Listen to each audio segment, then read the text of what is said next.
par tous les temps avec vous, c'est votre météo sur France 3 avec Adréa. Adréa Mutuelle, santé, prévoyance, épargne, retraite.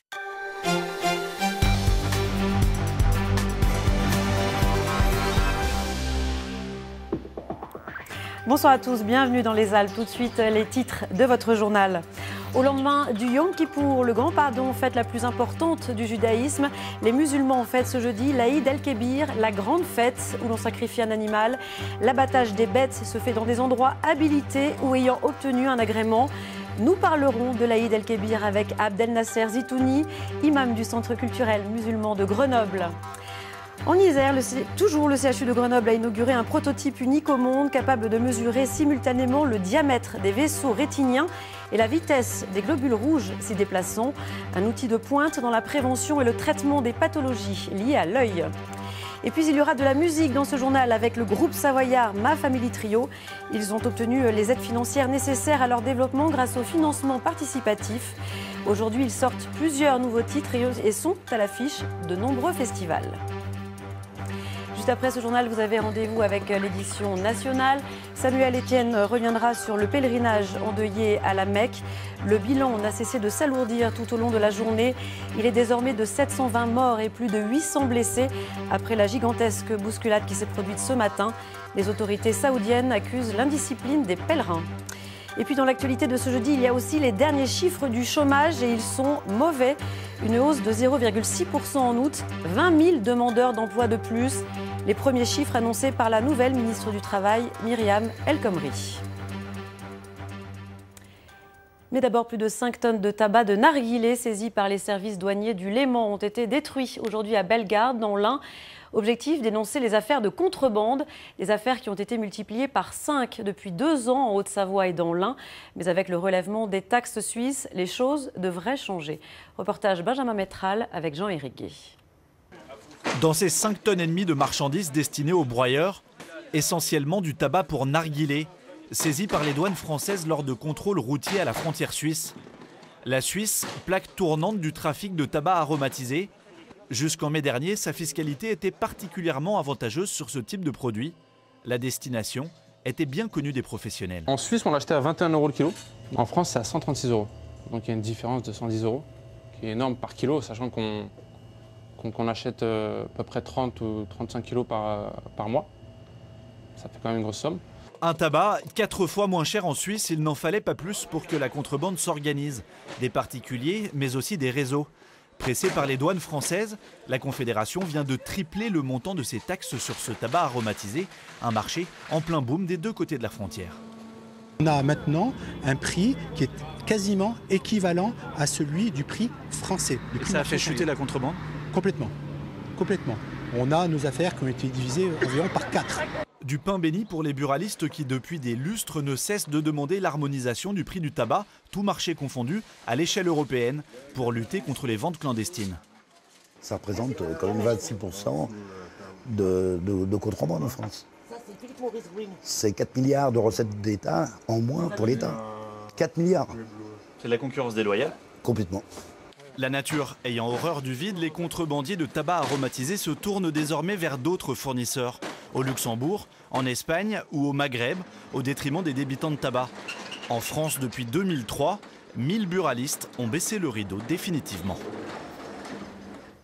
Manuel Valls sera demain à Chamonix, l'occasion de présenter la feuille de route du gouvernement pour la montagne. Une nouvelle loi doit voir le jour. Elle s'appuiera, on le sait, sur les travaux de 2 députés, dont la Savoyarde Bernadette Laclais. Alors de leur côté, les associations en faveur de l'environnement regrettent le manque d'actions concrètes pour lutter contre la pollution dans cette vallée. Reportage Céline Aubert-Aigré avec Loïc Blache. La vallée de l'Arve au pied du Mont Blanc, une vallée au bord de l'asphyxie. Depuis des années, les associations interpellent l'État sur la question de la qualité de l'air, mais sans succès. Alors la venue des ministres à Chamonix, la visite de la mer de glace, pour elles, c'est une mascarade à laquelle elles ne veulent pas participer. Je trouve que c'est un petit peu dommage qu'on s'apitoie sur le réchauffement climatique global et qu'on ne prenne pas en compte le territoire beaucoup plus petit que représente la vallée de l'Arve, le pays du Mont Blanc, où on pourrait mettre en place des mesures pionnières très simple qui pourrait améliorer la situation locale et servir d'exemple pour la lutte, on va dire, sur des territoires plus grands, voire mondiaux, liés au réchauffement climatique. 15 associations tirent la sonnette d'alarme. Ce sont celles qui manifestent contre le doublement du tunnel du Mont-Blanc et l'abandon de l'écotaxe. Leur combat, le développement de l'autoroute ferroviaire alpine, un projet pour mettre les camions sur les trains et réduire les émissions de polluants. À la veille des grands débats sur le climat, ces associations veulent rappeler que le changement climatique et la pollution de l'air sont étroitement liés. Ça reste aussi notre fonds de commerce, la montagne pure, éternelle, qui permet justement aux gens des villes de venir respirer le bon air. Alors qu'on sait aujourd'hui, et ça c'est acquis, on sait que l'air pollué stagne au fond des vallées et qu'il n'y a pas de vent pour faire circuler. C'est le problème de la fameuse vallée de Chamonix, mais c'est le problème de beaucoup d'autres vallées. S'il n'est pas officiellement question de manifester, les associations locales ont prévu d'interpeller Manuel Valls et Ségolène Royal à Chamonix. Ironie, la venue des ministres coïncide avec la journée nationale de la qualité de l'air. Cette information à lire sur notre site internet France 3 Alpes. Les proches d'Anne-Cécile Pinel appellent à un rassemblement devant Interpol. La Savoyarde a disparu en juillet 2014 alors qu'elle participait à un festival en Croatie. Ses proches affirment qu'ils n'ont plus de nouvelles de l'enquête, d'où ce rassemblement. C'est un événement important pour la communauté musulmane. La fête de l'Aïd el-Kébir a débuté aujourd'hui et pour 3 jours. Le rite prévoit de sacrifier un animal, mais pas dans n'importe quelles conditions. L'abattage des animaux ne peut être pratiqué que dans un établissement spécialisé. Exemple en Isère avec le reportage de Cédric Le Poitvin et Christelle Nicolas. Après la prière du matin qui lance les festivités de l'Aïd el-Kébir, il est l'heure de venir chercher l'agneau sacrifié, comme le souhaite la religion. Cet abattoir situé à Roissard a été spécialement créé pour le sacrifice des bêtes lors des événements religieux musulmans. Un passage obligatoire pour ses clients en pleine fête. On vient, c'est aménagé, c'est un abattoir qui est là fixe, qui fonctionne pour le rite musulman à un moment donné, mais qui fonctionne, je pense, pour d'autres raisons à d'autres moments. Et c'est un confort le fait que maintenant, il y a eu des contraintes sanitaires qui font qu'il y a l'abattoir et avant on l'abattait nous-mêmes. Abattre la bête soi-même n'a jamais été légal. C'est pourquoi depuis une dizaine d'années, les autorités sanitaires ont voulu encadrer la pratique durant ces 3 jours de grande fête. 5 établissements sont agréés en Isère. En seulement 48 heures, 3000 ovins et 200 bovins vont être sacrifiés puis contrôlés. On fait l'inspection des animaux avant leur abattage, à visée sanitaire et pour vérifier aussi leur identification. Et ensuite, le contrôle de l'abattage, de la chaîne d'abattage, des conditions d'hygiène. Et enfin, l'inspection individuelle des carcasses et des abats, puisqu'en cas de maladies infectieuses notamment, il y a retrait de la consommation. Un respect des normes d'hygiène, c'est aussi une lutte contre l'abattage clandestin qui est menée conjointement avec le Conseil régional du culte musulman, sans entraver pour autant les principes de l'islam. La tradition et la loi sont respectées. Et donc les gens sacrifient par procuration, ce qui est aussi légal en islam. L'abattage clandestin constitue un délit sévèrement réprimé, de 6 mois d'emprisonnement et de 15 000 € d'amende pour tout contrevenant. Et la fête de l'Aïd el-Kébir, on en parle ce soir avec Abdel Nasser Zitouni. Bonsoir. Bonsoir. Vous êtes l'imam du Centre culturel musulman de Grenoble. C'est important, cette réglementation? Oui, elle est très très importante et je dirais même qu'elle est islamique. La réglementation elle a déjà été donnée par le prophète de l'islam qui a donné beaucoup de règles suivant ces abattages. Et c'est très important qu'il soit mis et tout ce qui a été dit dans ce reportage-là est très juste et nécessaire. En quoi cette fête de l'Aïd el-Kébir est-elle si importante? Alors le plus important dans cette fête, ce n'est pas tellement l'abattage d'un animal, c'est surtout la piété que doit manifester le croyant.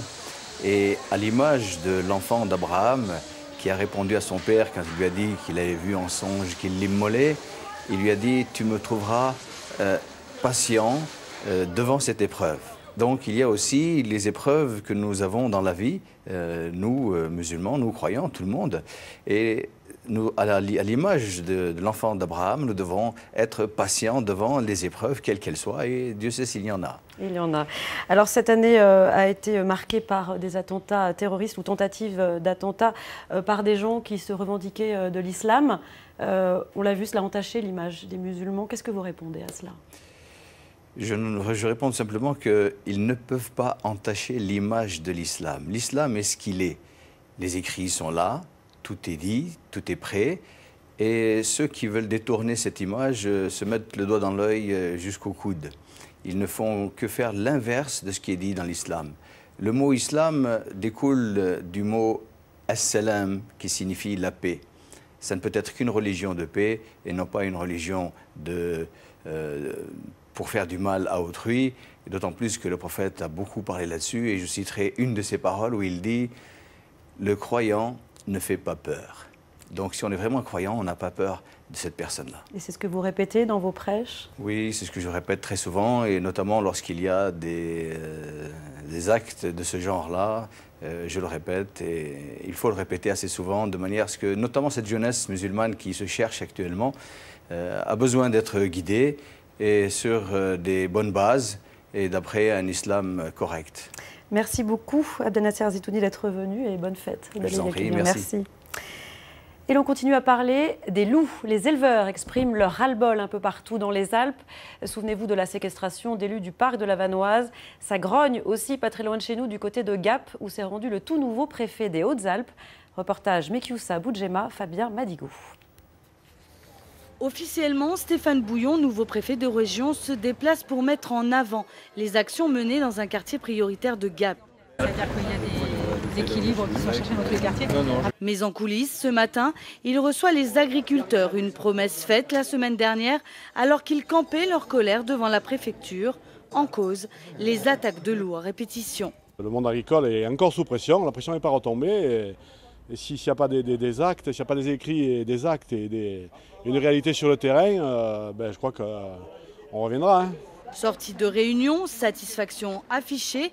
Hier, 2 arrêtés ont bien été signés. L'un permettant l'extension des tirs de défense à l'ensemble du département. L'autre autorise tous les chasseurs ayant été formés à tirer le loup. On arrive à faire des tirs de prélèvement sur 2 loups encore, qui vont être dans le Kéra, un petit peu plus dans le Chamsor. Donc on couvre à peu près aujourd'hui 50% du département en tirs de prélèvement. Et au fur et à mesure que les tirs de défense vont arriver, on va arriver à augmenter les tirs de prélèvement.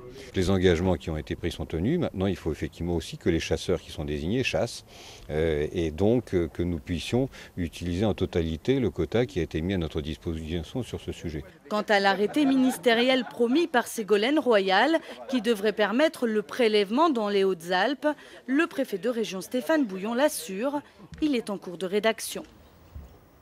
Économie à présent avec cet exemple de diversification réussie dans une activité traditionnelle des Alpes, la transformation du bois. La menuiserie Michel Monin, implantée depuis 1955 à Fesson en Savoie, était spécialisée dans l'emballage en bois. La PME a trouvé un second souffle avec la fabrication de mobilier extérieur pour les stations de ski. Xavier Schmitt, Didier Albrand. Voici le petit-fils du fondateur de la menuiserie. Il est très affairé. Il prépare le showroom pour les 60 ans de l'entreprise. Un anniversaire, mais aussi un nouveau départ. Les produits maison ciblent de plus en plus les stations de ski. Mobilier extérieur, râtelier à ski, mais aussi bains et sauna nordique. Les pièces sont usinées de façon à se joindre. Et c'est uniquement, on va dire, l'humidité qui va faire qu'elles vont gonfler et qui va assurer l'étanchéité.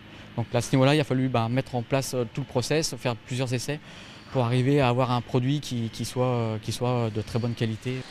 L'emballage a été longtemps la principale activité de cette menuiserie savoyarde, fondée en 1955. Face au déclin des industries locales, il fallait se diversifier. Pour l'équipement des stations, des bois nobles sont désormais travaillés. Il est super joli, c'est le dernier arrivage. Ça va être nickel pour faire les bains en ce moment. Mélèze, pin Douglas, red cédar, autant de résineux naturellement très résistants. Aujourd'hui, beaucoup de stations achetaient des mobiliers en bois autoclavé qui sont plus trop dans la tendance au niveau écologique. Nous utilisons du bois qui ne nécessite aucun traitement, ce qui fait qu'on répond justement à cette nouvelle demande des stations nature, si vous voulez. Pour une PME de 20 personnes, l'investissement est lourd. 400 000 € pour les machines numériques. Mais le savoir-faire n'a pas de prix. C'est un matériau chaleureux, bien veiné, comme on dit. Quand c'est trop bien veiné, qu'on ne voit pas les nœuds, donc on dit que c'est du plastique, donc c'est pas beau. Nous, c'est ça qu'on aime, l'odeur, le travailler le bois. La menuiserie savoyarde ne compte pas se limiter aux stations des Deux-Savoies. Elle propose aussi des produits à la commande aux particuliers. Économie toujours, nous vous en parlions dans ce journal. ST Microelectronics, spécialisé dans la fabrication de semi-conducteurs, envisagerait de supprimer 1000 emplois en France, dont une majorité sur les sites isérois du groupe. Une annonce qui n'est pas du tout du goût des élus d'Europe Écologie Les Verts à la région Rhône-Alpes. Et pour cause, la région a versé des subventions à ST Micro, et ce à travers le projet Nano 2017. Alors pour en parler, j'accueille Jean-Charles Colas, bonsoir. Bonsoir. Vous êtes tête de liste du Rassemblement citoyen, écologique et solidaire pour les prochaines régionales et vous dites donc stop aux subventions versées à des entreprises qui licencient. Oui, en fait, nous sommes effectivement pour que les collectivités locales et l'État soutiennent les entreprises en général, mais avec des conditions sociales, de conditions de travail, de droit syndical, d'égalité hommes-femmes, des conditions environnementales, de transition énergétique ou de respect des normes, et aussi surtout des conditions économiques de réelle création d'emplois. Là, on a voté en 2012 un 3e plan Nano, c'était le Nano 2017, avec au total 1,5 milliard d'euros d'argent public, dont 25 millions d'euros de la région et puis des petites sommes aussi des collectivités locales. La majorité venait de l'Europe et de l'État.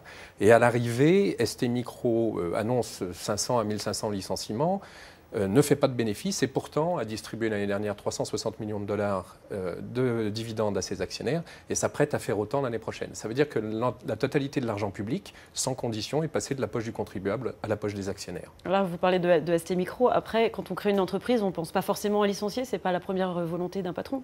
Non, et alors c'est justement le rôle des collectivités locales, qu'il y ait une réflexion européenne et des États français et italiens pour un vrai Airbus de la microélectronique, comme nous souhaitons qu'il y en ait un aussi pour l'énergie d'ailleurs, mais à taille européenne pour lutter ou résister entre guillemets à la domination américaine et asiatique, c'est normal.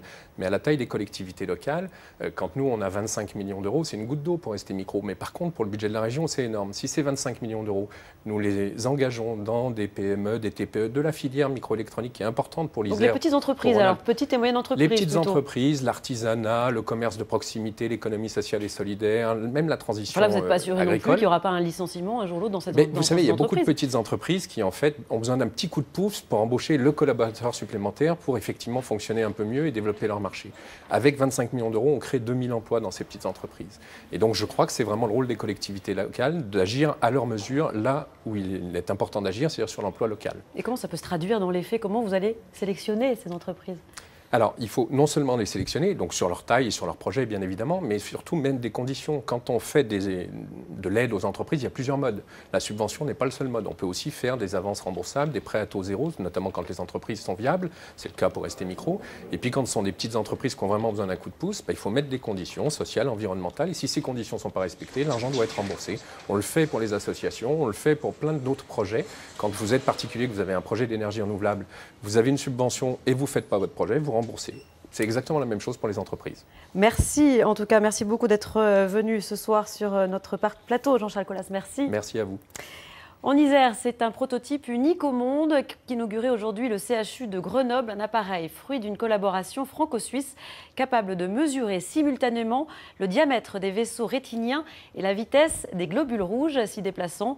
Un outil de pointe dans la prévention et le traitement des pathologies oculaires. Explication Marie Michelier et Grégory Lespinasse.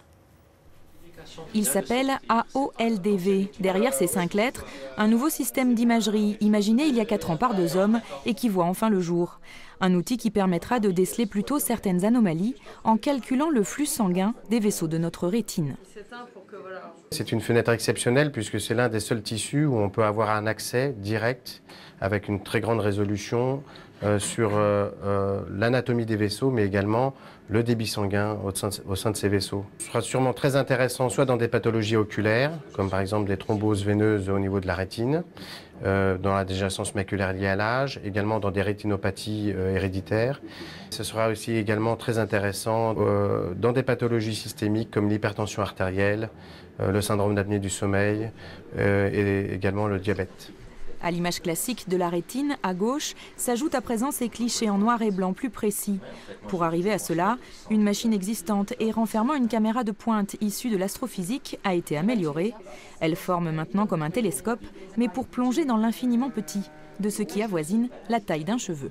Il y a 2 instruments, ça veut dire qu'il y a 2 ou 6 ordinateurs qui vont analyser les données. Un qui va faire la prise d'image, un qui va faire la mesure de vitesse. Et ensuite, on va reprendre ces images, on va analyser pour mesurer le diamètre du vaisseau, avec l'autre la vitesse, combiner les deux et obtenir le débit en fait, qu'il y a dans le fond de l'œil. L'examen est rapide. En 4 secondes, 40 mesures sont effectuées. Non invasif, il est confortable pour le patient.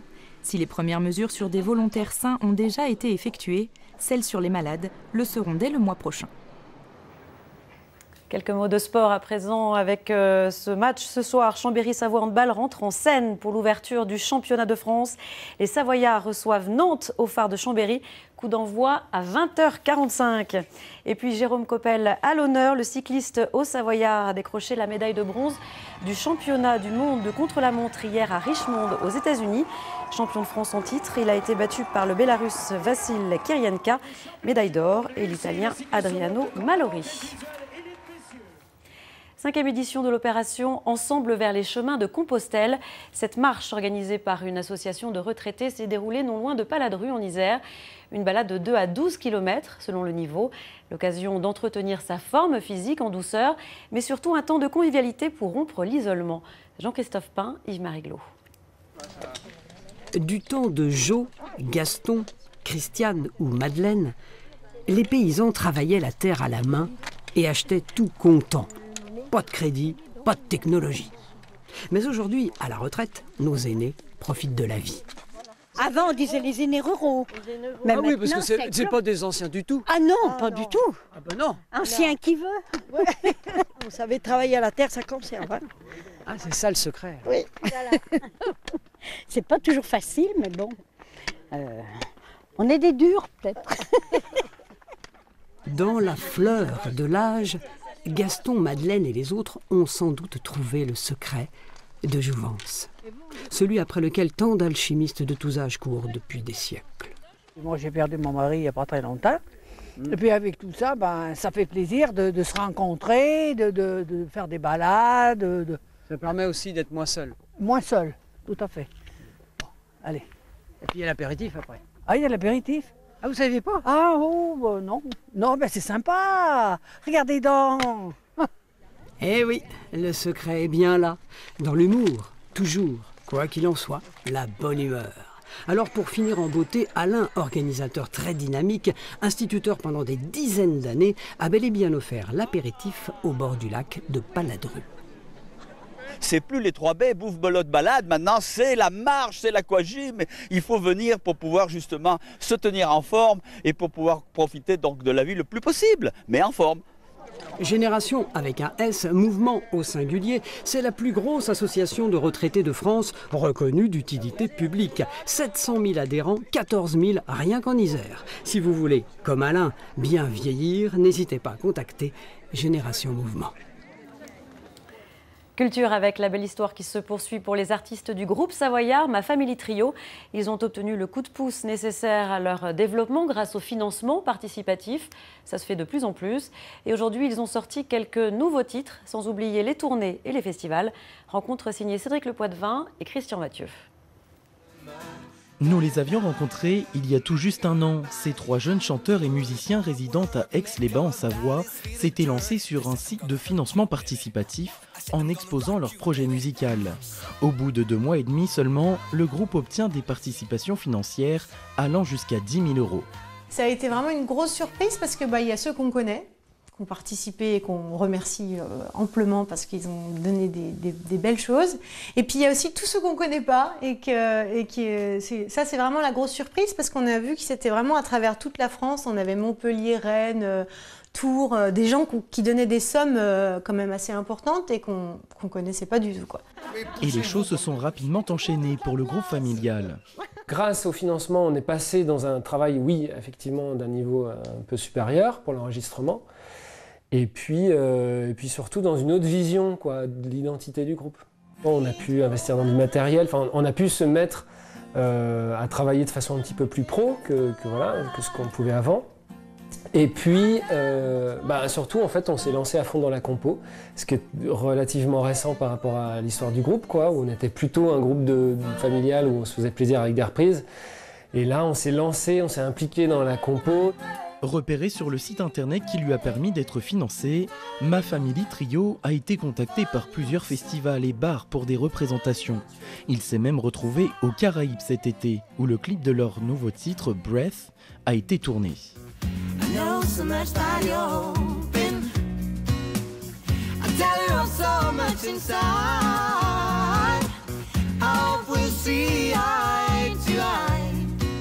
Le trio, composé d'une sœur, d'un frère absent aujourd'hui et d'un beau-frère, prépare la sortie de 5 nouveaux titres prochainement disponibles sur les plateformes de téléchargement et un nouveau clip qui sera conçu lors d'un concert en Écosse dans les prochains jours.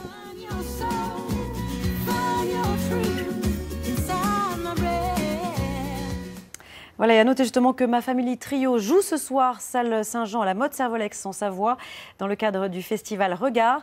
Les bénéfices des 3 soirées de cette manifestation organisée par l'association Zicomatique serviront à financer des activités artistiques dans des structures hospitalières et instituts médico-éducatifs. Les 2 prochains concerts sont à la revoir demain et samedi avec les Grenoblois Peps.